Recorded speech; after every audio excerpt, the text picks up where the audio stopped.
Hi everyone, welcome to Kashyap educator channel में आपका दोस्त संतोष कुमार कश्यप। यदि अभी तक आपने मेरे चैनल को सब्सक्राइब नहीं किया तो प्लीज सब्सक्राइब, लाइक और कमेंट कर दीजिए। बेल आइकन को प्रेस करके ऑल पर क्लिक कर दीजिए, जिससे कि मेरे आने वाले सभी वीडियो के नोटिफिकेशन आपको मिलते रहें। पिछले वाले टॉपिक में हमने अवतल दर्पण द्वारा प्रतिबिंब निर्माण के बारे में विस्तार से चर्चा किया और उसको अच्छे से समझा। आज का हमारा टॉपिक है उत्तल दर्पण द्वारा प्रतिबिंब निर्माण, यानी कि image formation by convex mirror. उत्तल दर्पण द्वारा प्रतिबिंब निर्माण करने से पहले हम उत्तल दर्पण द्वारा प्रतिबिंब बनाने के नियम के बारे में चर्चा करते हैं। तो हमारा पहला नियम है कि उत्तल दर्पण में मुख्य अक्ष के समांतर आने वाली प्रकाश किरण दर्पण से परावर्तन के पश्चात मुख्य फोकस से आती हुई प्रतीत होती है उत्तल दर्पण में कि उत्तल दर्पण में मुख्य अक्ष के समांतर यदि प्रकाश किरण आती है तो दर्पण से परावर्तन के पश्चात वह मुख्य फोकस से आती हुई प्रतीत होती है। क्यों? क्योंकि उत्तल दर्पण में जो वक्रता केंद्र है और फोकस है वो परावर्तक पृष्ठ के पीछे स्थित होते हैं। तो आइए पहला नियम हम समझते हैं फिगर के द्वारा। ये हमारा उत्तल दर्पण है जिसका परावर्तक पृष्ठ बाहर की ओर वक्रित होता है और पीछे दबे हुए सतह पर पॉलिश होती है। यह इसका ध्रुव है पोल और ये है इसका वक्रता केंद्र और यहाँ है फोकस। ये जो है और ये वाली जो रेखा है वो मुख्य अक्ष है। मुख्य अक्ष की परिभाषा क्या है? वक्रता केंद्र और ध्रुव को मिलाने वाली रेखा मुख्य अक्ष होती है। नियम क्या है हमारा कि उत्तल दर्पण में मुख्य अक्ष के समांतर आने वाली प्रकाश किरण दर्पण से परावर्तन के पश्चात मुख्य फोकस से आती प्रतीत होती है। ये मुख्य फोकस से आती हुई प्रतीत होती है। ये हमारा पहला नियम है। दूसरा नियम क्या है? दूसरा नियम है कि उत्तल दर्पण में मुख्य फोकस की ओर जाने वाली प्रकाश किरण दर्पण से परावर्तन के पश्चात मुख्य अक्ष के समांतर हो जाती है। कैसे? नियम है हमारा उत्तल दर्पण में मुख्य फोकस की ओर आने वाली प्रकाश किरण दर्पण से परावर्तन के पश्चात मुख्य अक्ष के समांतर हो जाती है। उत्तल दर्पण में मुख्य फोकस की ओर आने वाली प्रकाश किरण दर्पण से परावर्तन के पश्चात मुख्य अक्ष के समांतर हो जाती है। जा तो प्रकाश किरण ऐसे रही थी, दर्पण से परावर्तन के पश्चात इसका परावर्तन हो गया तो यह मुख्य अक्ष के समांतर हो गए। हम इसे डॉट डॉट करके ऐसे मिलाते हैं। ये हमारा हो गया दूसरा नियम। उत्तल दर्पण में जब भी प्रतिबिंब बनेगा वो दर्पण के पीछे बनेगा, आभासी सीधा और वस्तु से छोटा बनेगा। अगला नियम है हमारा नंबर 3 कि उत्तल दर्पण में वक्रता केंद्र की ओर जाने वाली प्रकाश किरण दर्पण से परावर्तन के पश्चात जिस मार्ग से जाती है उसी मार्ग से वापस आ जाती है। ये हमारा उत्तल दर्पण है जिसका परावर्तक पृष्ठ बाहर की ओर वक्रित होता है और पीछे दबे हुए सतह पर पॉलिश होती है। यह ध्रुव हो गया और इसका वक्रता केंद्र और फोकस परावर्तक पृष्ठ के पीछे स्थित होते हैं। तो नियम है हमारा, वक्रता केंद्र की ओर जाने वाली प्रकाश किरण दर्पण से परावर्तन के पश्चात जिस मार्ग से आती है उसी मार्ग पर वापस लौट जाती है। फिर हम इसको डॉट डॉट डॉट करके हम इसको जो है वक्रता केंद्र पर मिला देते हैं। यह जिस मार्ग से जाती है उस मार्ग पर वापस आ जाती है। क्यों? क्योंकि ये जो दर्पण का जो परावर्तक पृष्ठ है उस पर यह आपतित प्रकाश की किरण 90 अंश के कोण पर आपतित होती है। इस कारण जब जिस मार्ग से जाती है उसी मार्ग से वापस आ जाती है। ये हो गया हमारा तीसरा नियम। चौथा नियम क्या है? चौथा नियम है हमारा कि यदि कोई प्रकाश किरण उत्तल दर्पण के ध्रुव पर तिरछी आपतित होती है, यदि कोई प्रकाश किरण उत्तल दर्पण के ध्रुव पर तिरछी आपतित होती है तो वह जिस कोण से आपतित होती है उसी कोण से परावर्तित हो जाती है। कैसे? देखिए, उत्तल दर्पण है जिसकी परावर्तक सतह बाहर की ओर वक्रित रहती है और पीछे दबे हुए सतह पर पालिश होती है। इसका ये ध्रुव है, यह वक्रता केंद्र हो गया, यह फोकस हो गया। तो नियम क्या बोलता है कि यदि कोई प्रकाश किरण उत्तल दर्पण के ध्रुव पर तिरछी आपतित होती है तो वह जिस कोण से आपतित होती है उसी कोण से परावर्तित हो जाती है, परावर्तन के नियम के अनुसार। यदि ये आपतन कोण I है और यह है हमारा परावर्तन कोण R है। ये हो गया हमारा चौथा नियम। अब हम उत्तल दर्पण द्वारा प्रतिबिंब निर्माण करते हैं। तो उत्तल दर्पण जो है, ये है हमारा उत्तल दर्पण, ये हमारा उत्तल दर्पण है जिसकी जो परावर्तक सतह है वो बाहर की ओर वक्रित है और पीछे दबे हुए साइड पर पॉलिश है। तो उत्तल दर्पण में जो है वक्रता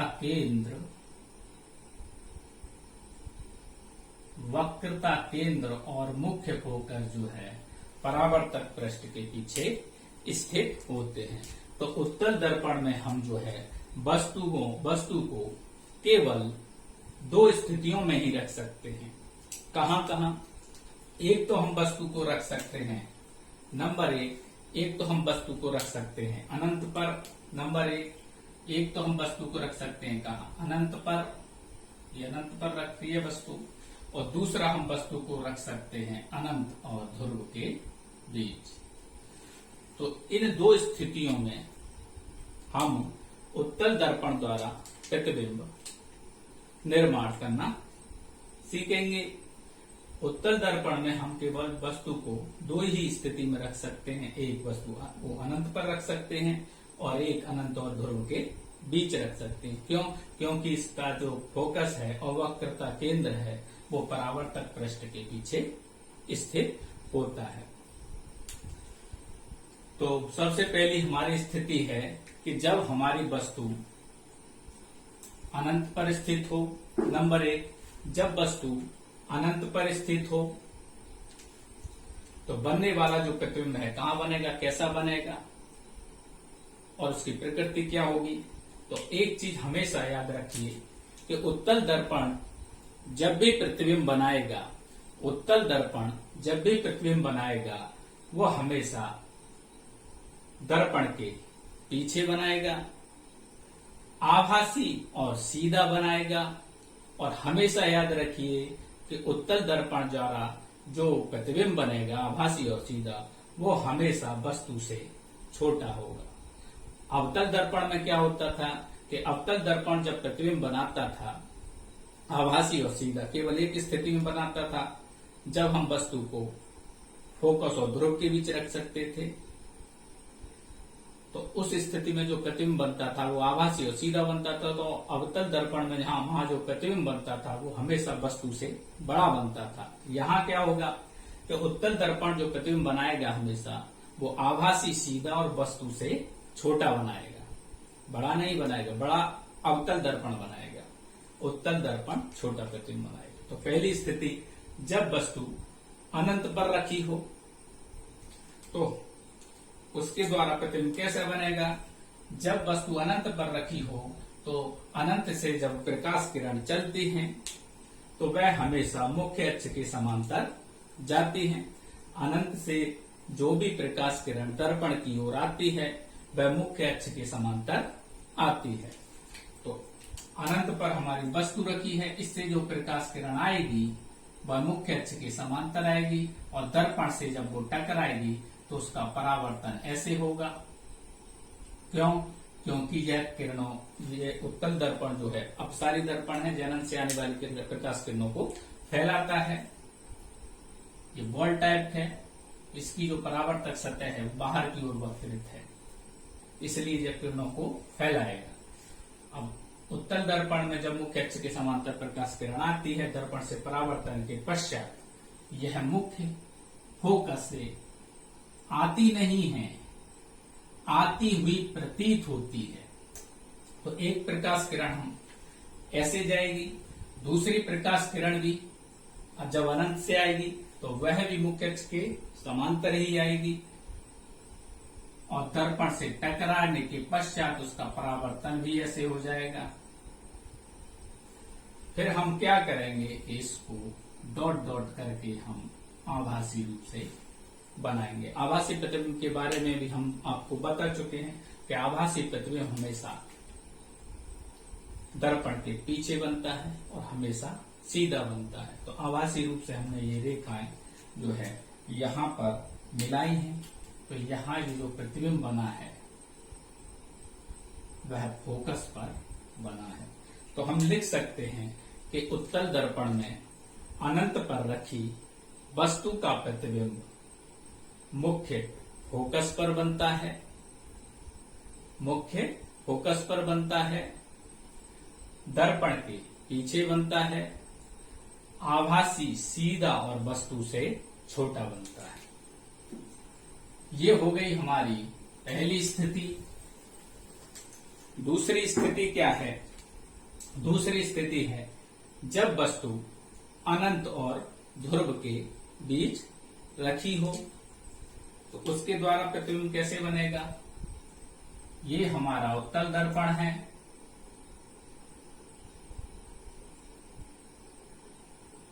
जिसकी परावर्तक पृष्ठ बाहर की ओर वक्रित होता है और पीछे दबे हुए सतह पर पॉलिश होती है और इसमें जो वक्रता केंद्र और फोकस है वो परावर्तक पृष्ठ के पीछे स्थित होते हैं। तो अब हम वस्तु हमारी कहाँ रखी है? अनंत और ध्रुव के बीच। तो अनंत इधर है हमारा, यहाँ अनंत है सपोज डेट, और यहाँ हम मान लेते हैं वस्तु रखी है। तो ये जो वस्तु है वो अनंत और ध्रुव के बीच रखी है। तो पहली प्रकाश किरण जब भी जाती है वो मुख्य अक्ष के समांतर जाती है। मुख्य अक्ष की जब प्रकाश किरण समांतर जाएगी, दर्पण से टकराएगी, तो यह क्या करेगा? दर्पण उस प्रकाश किरण को फैला देगा, परावर्तन हो जाएगा। इस प्रकाश किरण को हम डॉट डॉट डॉट करके फोकस पर मिला देंगे। ये हो गई पहली प्रकाश किरण हमारी गई, दर्पण से परावर्तन के पश्चात ऐसे गुजर गई, और यह जो प्रकाश किरण है वो मुख्य फोकस से आती हुई प्रतीत होती है। हमने पहले नियम में पढ़ा था। अब दूसरी जो प्रकाश किरण जाएगी, दूसरी जो प्रकाश किरण जाएगी तो हम दो जगह से गुजार सकते हैं। एक तो इसके ध्रुव से गुजार सकते हैं यहां से, और दूसरा हम इसके वक्रता केंद्र की ओर भेज सकते हैं। और वक्रता केंद्र की ओर जब प्रकाश किरण जाती थी तो वह जिस मार्ग से जाती थी उसी मार्ग से वापस आ जाती थी। क्यों? क्योंकि वक्रता केंद्र की ओर जब प्रकाश किरण जाती है तो वह दर्पण पर अवलंब के अनुदिश जाती है, यानी कि 90 अंश के कोण पर जाती है। इसलिए वह जिस कोण से जाती है, यानी कि जिस मार्ग से जाती है उसी मार्ग पर वापस आ जाती है। तो देखिए हम क्या करते हैं, या तो ध्रुव पर डाल देते हैं, तो हम क्या करेंगे, इसके ध्रुव पर डालते हैं प्रकाश किरण तिरछी होकर। तो वह जिस कोण से आपतित होगी उसी कोण से परावर्तित हो जाएगी। तो ये जो दो रेखाएं हैं एक दूसरे को कहीं नहीं काट रहे, तो हम क्या करेंगे, इस जो रेखा है इसको डॉट डॉट करके हम इसको पीछे आभासी रूप से मिला देंगे। तो ये जो दो रेखाएं हैं आभासी रूप से यहाँ इस बिंदु पर एक दूसरे को काट रही हैं, तो बनने वाला प्रतिबिंब जो है हमारा यहाँ बनेगा, बनने वाला प्रतिबिंब हमारा यहाँ बनेगा। ये हमारी हो गई वस्तु और ये हो गया हमारा प्रतिबिंब। तो हम लिख सकते हैं ये वस्तु है ए बी और प्रतिबिंब है ए डैश बी डैश। तो हम लिख सकते हैं जब वस्तु अनंत और ध्रुव के बीच स्थित हो तो बनने वाला प्रतिबिंब दर्पण के पीछे बनता है और दर्पण के पीछे, और हम बोल सकते हैं पोल और ध्रुव के, यानी कि ध्रुव और फोकस के बीच बनता है और आभासी सीधा तथा वस्तु से छोटा बनता है। तो ये हो गई हमारी उत्तल दर्पण द्वारा जो प्रतिबिंब बनते हैं उसके बारे में। अब हम आगे चलते हैं और पढ़ते हैं उत्तल दर्पण के उपयोग, यानी कि यूज ऑफ कॉन्वेक्स मिरर। तो उत्तल दर्पण का प्रयोग या उपयोग हम कहाँ करते हैं? सबसे पहला हमारा उत्तल दर्पण का उपयोग है, आपने मोटर गाड़ी या ट्रक या बस आदि के देखा होगा, तो जो चालक होते हैं उनके बगल में एक दर्पण लगा रहता है जो पीछे के दृश्य को देखने के लिए काम आता है, जिसमें हम पीछे से आने वाली या कितनी भी बड़ी गाड़ी हो आराम से देख सकते हैं। तो उत्तल दर्पण का हम पहला प्रयोग लिख सकते हैं कि उत्तल दर्पण का उपयोग मोटर कारों, ट्रकों आदि में पीछे का दृश्य या पश्च दृश्य देखने के लिए करते हैं, जिससे कि जो चालक है वह सावधानी पूर्वक अपना वाहन चला सके। और उत्तल दर्पण द्वारा जो प्रतिबिंब बनता है वो हमेशा आभासी सीधा और वस्तु से छोटा बनता है, इसलिए उत्तल दर्पण का जो दृष्टि क्षेत्र है वह बहुत अधिक होता है। ये हो गया उत्तल दर्पण का पहला प्रयोग। दूसरा क्या है? उत्तल दर्पण का उपयोग हम सड़कों तथा बाजारों में जो सोडियम परावर्तक लैंप होती हैं, जो सड़कों और बाजारों पर लगी रहती हैं, जो प्रकाश को चारों ओर फैलाती हैं, वहां हम करते हैं। तो उत्तल दर्पण के ये दो प्रयोग हैं। इससे आगे हम चलते हैं और पढ़ते हैं समतल, अवतल तथा उत्तल दर्पण की पहचान। समतल, अवतल तथा उत्तल दर्पण की पहचान, यानी कि समतल, अवतल और उत्तल दर्पणों की पहचान, यानी कि आइडेंटिफिकेशन ऑफ प्लेन, कॉनकेव और कॉन्वेक्स मिरर। दर्पणों की पहचान दो प्रकार से की जाती है। नंबर 1 स्पर्श करके और नंबर 2 प्रतिबिंब देखकर। तो नंबर 1 स्पर्श करके कैसे करेंगे? तो नंबर 1 में हम लिख सकते हैं दर्पण के परावर्तक तल का स्पर्श करके उसकी पहचान की जाती है। दर्पण के परावर्तक पृष्ठ को स्पर्श करके उसकी पहचान की जाती है। नंबर 1, यदि परावर्तक तल समतल है तो वह समतल दर्पण होता है। नंबर 2 खा में हम लिख सकते हैं यदि परावर्तक तल अंदर की ओर वक्रित है तो वह अवतल दर्पण होता है। और 3 गा में हम लिख सकते हैं यदि परावर्तक तल बाहर की ओर वक्रित है तो हम उसे उत्तल दर्पण कह सकते हैं, या वह उत्तल दर्पण होता है। तो उत्तल दर्पण या समतल दर्पण या अवतल दर्पण की पहचान हम नंबर 1 स्पर्श करके कर सकते हैं।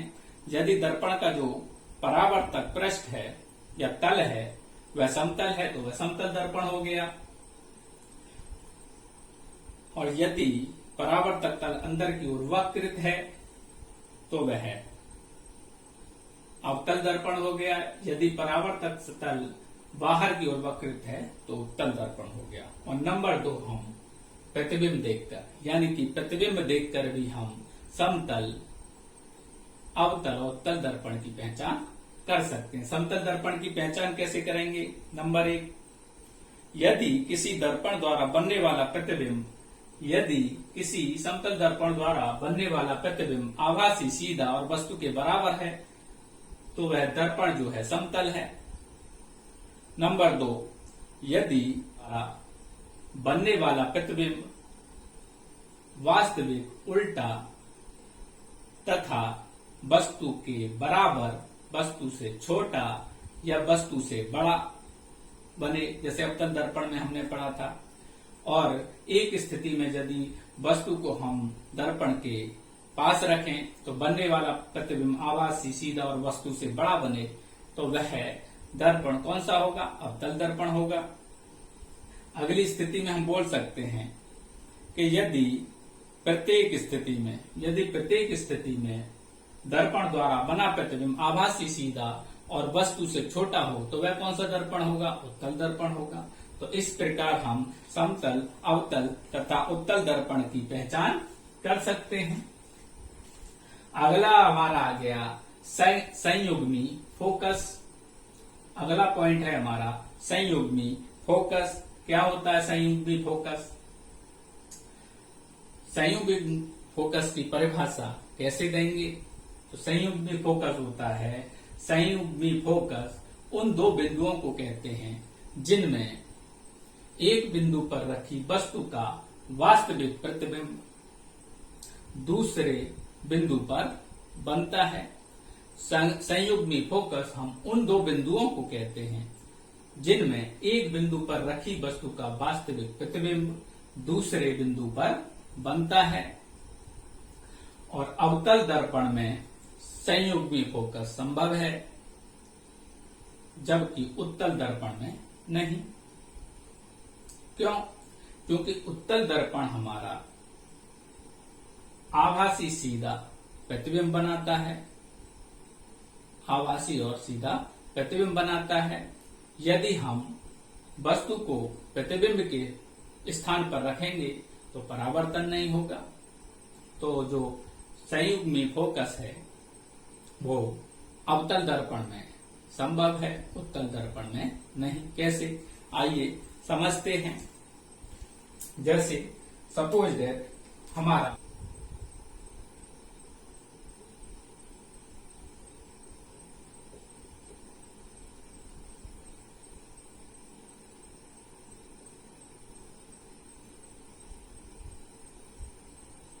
अब वस्तु यदि हमारी सपोज दैट यहां रखी है अनंत और वक्रता केंद्र के बीच, और वह बिंदु क्या है? ए। तो इसके द्वारा जो प्रतिबिंब बनेगा वह कहां बनेगा?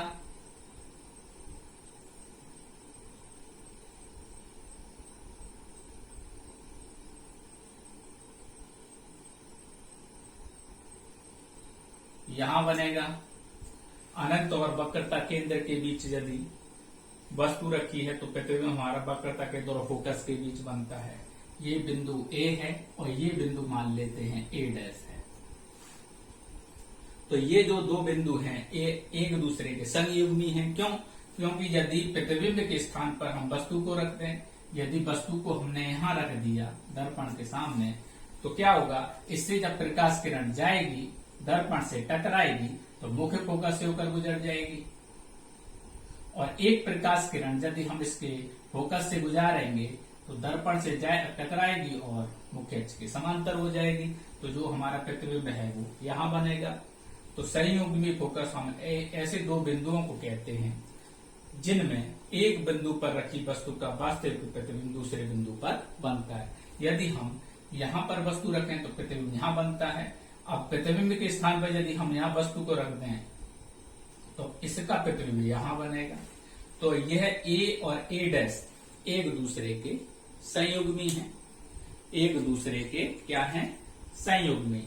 तो संयुग्मी फोकस उन दो बिंदुओं को कहते हैं जिनमें एक बिंदु पर रखी वस्तु का वास्तविक प्रतिबिंब दूसरे बिंदु पर बनता है। और संयुग्मी फोकस अवतल दर्पण में संभव है, उत्तल दर्पण में संभव नहीं। क्यों? क्योंकि उत्तल दर्पण में जो प्रतिबिंब बनता है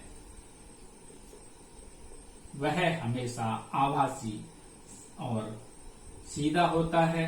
यदि हम सपोज दैट यहां हमारी वस्तु रखी है तो प्रतिबिंब हमारा कहां बनेगा, यहां बनेगा। और यदि हम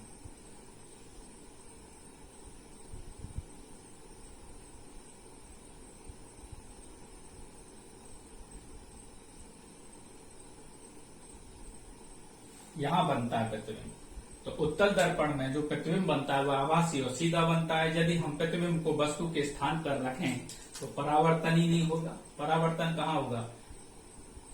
परावर्तक सतह तो दर्पण की ये है। तो हम कह सकते हैं कि अवतल दर्पण में जो है संयुग्मी फोकस संभव है, उत्तल दर्पण में नहीं। क्यों? क्योंकि उत्तल दर्पण में परावर्तन प्रतिबिंब को वस्तु के स्थान पर रखने पर परावर्तन नहीं होगा, या वस्तु को प्रतिबिंब के स्थान पर रखने पर परावर्तन नहीं होगा। उन संयुग्मी फोकस हम उन दो बिंदुओं को कहते हैं जिनमें एक बिंदु पर रखी वस्तु का प्रतिबिंब दूसरे बिंदु पर बनता है। तो आज के लिए सिर्फ इतना ही। मेरा ये वीडियो आपको कैसा लगा प्लीज लाइक करें, शेयर करें, कमेंट करें। थैंक यू, धन्यवाद।